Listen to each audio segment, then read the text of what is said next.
Narito ako sa Costco. Ipapakita ko sa inyo.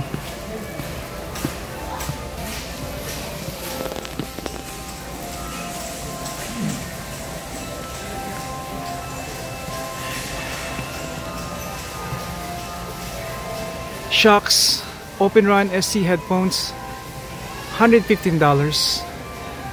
Ang pagkakaalam ko nito, kaibigan, ay ito'y isang uri, makabagong uri ng headphones na nanggagaling yung tunog through sa yung buto, bone conduction ang tawag. Shocks Bone Conduction Sports Headphones. Sports meaning pwede siyang mabasa, pwede siyang panjog sa mga marathoners. Perfecto to pag nagpa-punch tayo ng punching bag tuwing umaga. At even nagwo-work sa mga hardin, even sa pagmamekaniko.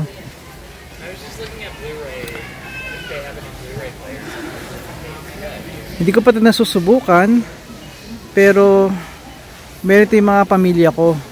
At nakita ko na rin to sa internet, na chinek ko na rin dito ang mga magandang reviews nito. Yung napanood ko o nakita ko mismo na muntik ko nang mabili ay sa Staples. $250 siya kumpara dito $115. Anong pagkakaiba nila bukod sa presyo? Well, yun ay pinakambago. Open run din siguro yon, pero may pro. Not sure kung open run or it's the same idea, same company. Over $250 siya or $250. Hindi pa kasama ang tax. Kaya hindi ko muna kinuha. Tumawag ako sa isa sa mga kamag-anakan ko at highly recommended niya yun. Kaya ito, nakita ko ulit, sumama ako kay Mrs. T dito sa Costco para mamili. Binili niya ako ng paborito ko, tuxedo cake, kaibigan ng paborito ko. Kaya i-check ko ito ngayon. We'll see. Kahit isusubukan ko. Ilalagay natin to sa paraan na ilalagay natin ito sa isusukat ko to. Hindi naman to sa direktado sa earbuds, sa earbuds nyo, sa ear canal ninyo. Kaya susundin natin yung pagkakagawa niya. Over the head, hook it up sa likod. Okay? At ito daw yun ang, let's see. Ito daw yun nakaganyan sa tenga nyo, hubog. At ito daw ang focus.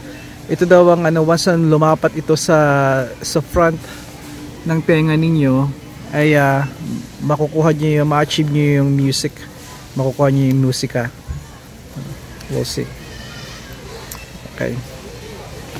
We'll try this.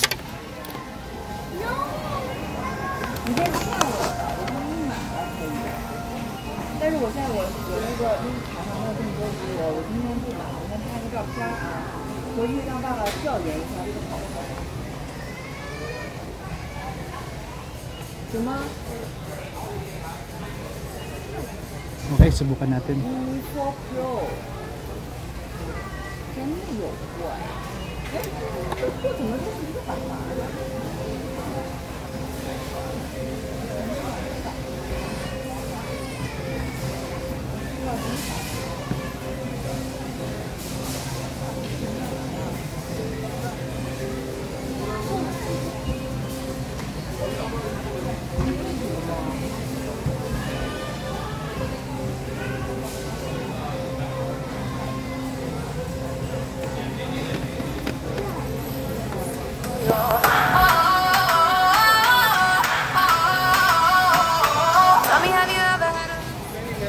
Kaibigan, maganda siya.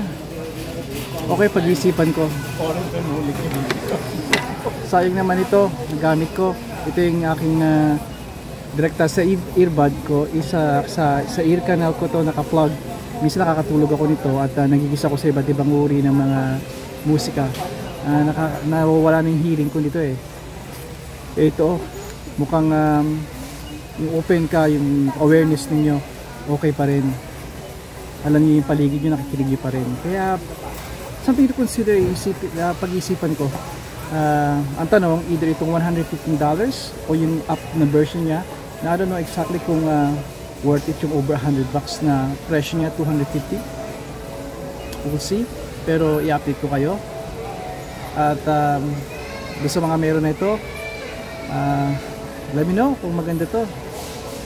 Pero most likely, magdidebate ako ngayon bago kami umalis habang kumakain. Tingnan ko kung kukunin ko ito. Alis ako dito, kukunin ko na to. O pupunta ako sa Staples yung $250 na pro version nito. We'll see. Ayoko masayang ito eh.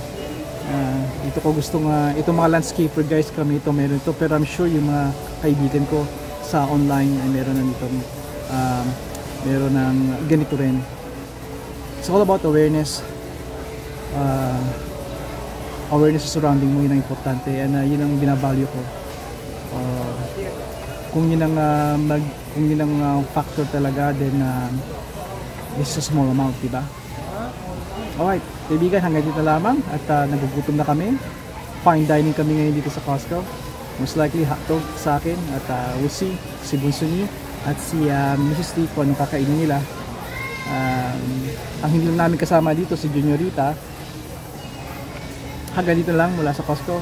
Kaibigan, hanggang sa muli, padayon.